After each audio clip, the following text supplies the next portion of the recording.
हाँ जी, अस्सलाम वालेकुम। की हाल है जणिया? ठीक हो? उम्मीद करदा कि सारे ठीक होण दे ते खुश राजी होण दे, वसदे होण दे। पर डेरे दियां कम्मां विचों ना रोज़ नवें तो नवां सबक लभदा है ते कई ऐसियां गल्लां होंदियां ने ਜਿਹੜੀਆਂ पता ही नहीं लगदियां। कई होंदियां ने अगे ही पता होंदियां ने, कई बंदियां नूं पता भी होवेगा, कईयां ना भी पता होवेगा। यार असीं ना तुहानूं दस्सिआ ही पीटर वाली जगह ते ना मोटर फिट कीती है ते वो पीटर उत्थे आई उंजे पए आ ਤੇ ਮੈਂ ਹੀ ਵੜ ਕੇ ਨਾ ਆਖਿਆ ਬਾ ਜਿਹੜਾ ਪੀਟਰ ਹੈ ਨਾ ਉੱਥੇ ਵੀ ਉਂਝੇ ਹੀ ਪਏ ਹੈ ਤੇ ਲੈ ਆਉਂਦੇ ਆ। ਬਿਜਲੀ ਹੁੰਦੀ ਕੋਈ ਨਹੀਂ ਤੇ ਡੇਰੇ ਪੱਠਿਆਂ ਵਾਲੀ ਮੋਟਰ ਹੈ, ਕਿਸੇ ਵੇਲੇ ਦਿਹਾੜ ਬਿਜਲੀ ਖਰਾਬ ਹੋ ਜਾਂਦੀ, ਟਰਾਂਸਫਾਰਮ ਸੜ ਜਾਂਦਾ, 100 ਮਸਲਾ ਬਣ ਜਾਂਦਾ। ਪਾਕਿਸਤਾਨ 'ਚ ਹੋਇਆ। ਮੈਂ ਆਖਿਆ ਪੀਟਰ ਲਿਆ ਕੇ ਤੇ ਇੱਥੇ ਫਿੱਟ ਕਰ ਛੱਡਣੇ, ਉੱਥੇ ਵੀ ਫਰੀ ਪਏ ਹੈ ਤੇ ਇੱਥੇ ਲਾ ਲੈਂਦੇ ਆ, ਬਿਜਲੀ ਨਾ ਆਈ ਪੱਠੇ ਕੁਤਰ ਲਏ। हाँ जी, ये वीडियो बनाने का ना एक खास मकसद है, मैं इंशाल्लाह आगे जाके वीडियो दसांगा। इस तो पहला जे तुसीं साडे चैनल ते नवे हो सबसक्राइब कर लो, लाइक ते शेयर भी कर लवे ते वीडियो पूरी वेखिया, स्किप ना करिया। इहदे विच जिहड़ी असां गलती कीती वो अग्गों कोई बंदा ना करे। आ वेखो ਇਹ ਅਸੀਂ ਪੁਲੀ ਜਾਂਦੀ ਏ ਇਹ ਜਰੀਆਂ ਵਾਲੀ, ਕਿਉਂਕਿ ਅੱਗੇ ਪੁਲੀ ਦੂਜੀ ਏ ਪਟੇ ਵਾਲੀ ਜਿਹੜੀ ਉੱਥੇ ਪੀਟਰ ਵਾਸਤੇ। ਇਹ ਤਾਂ ਆਉਂਦੀ ਹੈ ਨਾ ਕਿਉਂਕਿ ਚੱਕਰ ਦੀ ਪੁਲੀ ਵੀ ਇਸ ਤਰ੍ਹਾਂ ਦੀ ਏ ਤੇ ਕਈ ਬੰਦੇ ਆਦੇ ਆਣ ਬਾ ਇੱਥੇ ਅਗਲੇ ਪਾਸੇ ਧੁਰਾ ਫਿੱਟ ਕਰਾਓ, ਇੱਥੇ ਲੈ ਜਾਓ, ਫਿਰ ਉੱਥੇ ਚੱਕਰ ਬਣਾਓ ਤੇ ਪੀਟਰ ਇੱਥੇ ਫਿੱਟ ਕਰੋ। ਮੈਂ ਆਖਿਆ ਇੰਝ ਨਹੀਂ ਕੰਮ ਚੱਲਣਾ, ਇਹ ਬੜਾ ਲੰਮਾ ਕੰਮ ਹੈ। ਉਹ ਫਿਰ ਨਾ ਮੈਂ ਇੱਕ ਬੰਦੇ ਤੋਂ ਇੱਕ ਜਗ੍ਹਾ 'ਤੇ ਵੇਖਿਆ ਸੋਰੀ ਬਣ ਯਾਨੀ ਇਸ ਤਰ੍ਹਾਂ ਲੱਗੇ ਆ ਤੂੰ ਅਸੀਂ ਨਾ ਇਸ ਤਰ੍ਹਾਂ ਦੀ ਪੁਲੀ ਲੈਣ ਦੀ ਵਾ ਇੰਝ ਕਰਾਂਦੇ ਨਾ ਵਾ ਮੋਟਰ ਇੱਥੇ ਰਹੀ ਰਵੇ ਦੀ ਅਤੇ ਇਸ ਤੋਂ ਵੱਡਾ ਪਟਾ ਨਹੀਂ ਜਿਹੜਾ ਉਹ ਇੱਥੇ ਥੋੜ੍ਹੀ ਪੀਟਰ ਦੇ ਉੱਤੇ ਧਾਰ ਕੇ ਨਾ ਅਤੇ ਵੱਡਾ ਪਟਾ ਚਾੜ ਕੇ ਅਤੇ ਬਿਜਲੀ ਨਾ ਹੋਈ ਅਤੇ ਗੇੜਾ ਮਾਰ ਲਿਆ। ਉਹ ਜਨਾਬ ਅਸੀਂ ਨਾ ਮੈਂ ਵੱਢ ਕੇ ਨਾ ਆਖਿਆ ਆਪ ਹੀ ਬਣਾ ਲੈਂਦੇ, ਕਿਹੜਾ ਕੰਡੀਸ਼ਨ ਬਣਾਉਣਾ ਹੈ ਉਹ ਅਸੀਂ ਆਪਣੀ ਮਦਦ ਖੁਦ ਦੇ ਤਹਿਤ ਨਾ ਸੀਮੈਂਟ ਦੀ ਇੱਕ ਬੋਰੀ ਆਉਂਦੀ ਹੈ ਅਤੇ ਇੱਟਾਂ ਸ਼ਿੱਟਾਂ ਡੇਰੇ ਤੇ ਅੱਗੇ ਪਈਆਂ, ਰੇਤ ਵੀ ਪਈ ਜਾਈ ਤੇ ਅਸੀਂ ਨਾ ਚਵਾਂ ਪਾਸੇ ਲਾ ਕੇ ਨਾ ਇਹ ਵੇਖ ਸਕਦੇ ਹੋ ਤੁਸੀਂ, ਚਵਾਂ ਪਾਸੇ ਲਾ ਕੇ ਨਾ ਇੱਕ ਇੱਟ 4 ਇੰਚੀ ਦਾ ਪੜਦਾ ਅਤੇ ਵਿੱਚ ਵਾਧੇ ਘਾਟੇ ਰੋੜੇ ਅਤੇ ਕੋਈ ਬਜਰੀ ਰਲਾ ਕੇ ਨਾ ਅਤੇ ਅਸੀਂ ਉਹਦੇ ਵਿੱਚ ਸੱਟ ਕੇ ਨਾ ਯਾਨੀ 2-2 3-3 ਵਾਰ ਲਾਉਂਦੇ ਆਏ ਅਤੇ ਨਾਲ ਨਾ ਬਜਰੀ ਪਾਉਂਦੇ ਆ, ਯਾਨੀ ਬਹੁਤ ਮਜ਼ਬੂਤ ਬਣਾਇਆ ਆਪਣੇ ਦਿਲੋਂ ਬਾ ਅੱਛਾ ਮਜ਼ਬੂਤ ਬਣ ਜਾਏ। ਇਹ ਹੱਲੇ ਜੁੱਲੇ ਨਹੀਂ, ਹਲਦਾ ਜੁਲਦਾ ਉਂਝ ਵੀ ਨਹੀਂ ਕਿਉਂਕਿ ਪੀਟਰ ਵਜ਼ਨੀ ਹੈ, ਪਰ ਅਸੀਂ ਹੋਰ ਨਾ ਕੋਸ਼ਿਸ਼ ਕੀਤੀ ਆਪਣੇ ਦਿਲੋਂ। ਜਿਸ ਟਾਈਮ ਬਿਲਕੁਲ ਨਾ ਇਹ ਮੁਕੰਮਲ ਹੋ ਗਿਆ ਨਾ, ਸੁੱਕ ਗਿਆ, ਦਿਲ ਇਹ ਆਈ ਬਾਈ ਇੱਥੇ ਧਾਰ ਕੇ ਨਾ ਉੱਤੇ ਪੀਟਰ ਧਰਾਂ ਦੇ ਤੇ ਚਵਾਂ ਪਾਸੇ ਨਾ ਜਿੱਥੇ ਪਟੇ ਦੀ ਲਾਈਨ ਸਹੀ ਹੋ ਗਈ ਨਾ ਫਿੱਟ ਹੋ ਗਈ, ਚਵਾਂ ਪਾਸੇ ਸੁਰਾਖ ਕਰਕੇ ਨਾ ਫਿਰ ਪੀਟਰ ਥੱਲੇ ਲਾ ਕੇ ਤੇ ਡਰਿਲ ਨਾਲ ਥੱਲੇ ਨਾ ਸੁਰਾਖ ਮਾਰ ਕੇ ਤੇ ਵਿੱਚ ਨਾਟ ਧਾਰ ਕੇ ਤੇ ਫਿਰ ਉੱਤੇ ਪੀਟਰ ਫਿੱਟ ਕਰਾਂਗੇ, ਕਿਉਂਕਿ ਫਿਰ ਹੱਲਣ ਜੁਲਣ ਵੀ ਨਹੀਂ ਲੱਗਾ ਤੇ ਠੀਕ ਵੀ ਹੋਵੇਗਾ।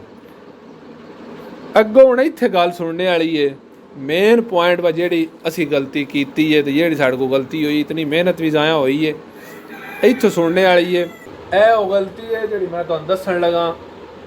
एडियां वड्डियां गलतियां च भी कोई नहीं, लेकिन ये मेहनत भी ज़ाया हो सकती है।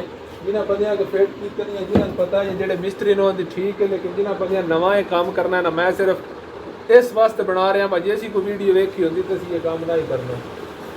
यह पीटर तो मोटर ये चक्कर पुट्ठे होंगे ने, यह मोटर चलती है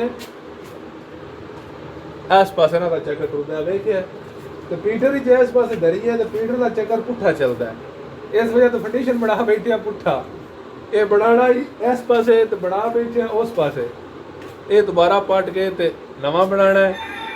जे किसी बंदे पीटर नाल मोटर फिट करनी होवे तो पुली जे मोटर की सज्जे पासे तो पीटर की खब्बे पासे रखनी है।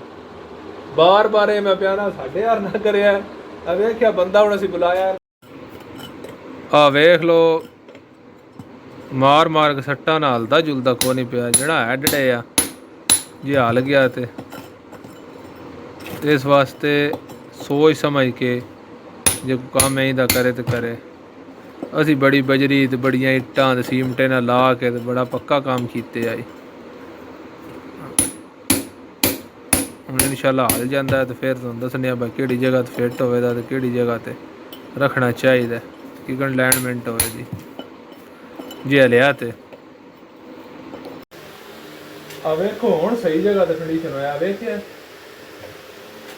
कितना फर्क है इसको ला के 4-5 सी बंदे तकरीबन तां हो जाके होया। उन्हें वेखिया मैं इस जगह ते पीटर धरां दे ना ये पूरी सिटी हो जाती तो गेड़ा अंदर वार खलो के मारा दे तां जाके चक्कर सीधा चलेगा। अगे आई इत्थे बाहर वार इत्थे ਵੇਖ ਲਿਆ ਨਾ ਤੇ ਵੀਡੀਓ ਬਣਾਉਣੇ ਦਾ ਸਿਰਫ ਇਹ ਹੀ ਮਕਸਦ ਆਈ ਬਾ ਵੇਖ ਤਾਂ ਕਿ ਜਿਹੀ ਦਾ ਕੰਮ ਕਰਨਾ ਅਲਾਈਨਮੈਂਟ ਤੇ ਫੀਚਰ ਦੀ ਪੂਰੀ ਸੱਜੇ ਪਾਸੇ ਹੋਵੇ ਤੇ ਮੋਟਰ ਦੀ ਖੱਬੇ ਪਾਸੇ, ਕਿਉਂਕਿ ਮੋਟਰ ਦਾ ਚੱਕਰ ਤੇ ਫੀਟਰ ਦਾ ਚੱਕਰ ਪੁੱਠੇ ਹੁੰਦੇ ਨੇ ਦੋਵੇਂ। ਤੇ ਉਮੀਦ ਹੈ ਤੁਹਾਨੂੰ ਸਮਝ ਆ ਗਈ ਹੋਵੇਗੀ। ਇਸ ਤਰੀਕੇ ਨਾਲ ਰੱਖਣਾ ਉਹਨੇ आख्या कंडीशन थलो वाह बात टूट गया लेकिन वापस दोबारा रिपेयर करना पड़ना तो जाकर सेट होने। वैसे उत्ते धार के पीठ तो निशान लाया अलाइनमेंट बिल्कुल सीधी करके हूँ असी बिल्कुल कंडीशन हिलाना जुलाना नहीं, वही धार के काबले तो उत्ते बजरी पा छड़ा दे ये बराबर जिस सोख रही बिल्कुल ठीक हो रही। उस तो बाद पीटर उत्ते घरां दे ते पट्टा जड़ा दे तो बिल्कुल इंशाल्लाह ठीक होएगा, पट्ठे भी सही कुतरीण दे। तो वीडियो बनाने का बिल्कुल यही मकसद आई जी ऐसा गलती की या होगी तकदीरी तो कोई और बंदा ना करे। वीडियो वेख के जो चंगी लगी तो लाइक शेयर कर छड़िया, कोई और बंदा जे का काम करन लगे तो वेख लवे तो पता लग जाएगा वाकई इंज नहीं करना या हाँ जी करना। बाकी हंसते रहो वसते रहो, अल्लाह दे वाले।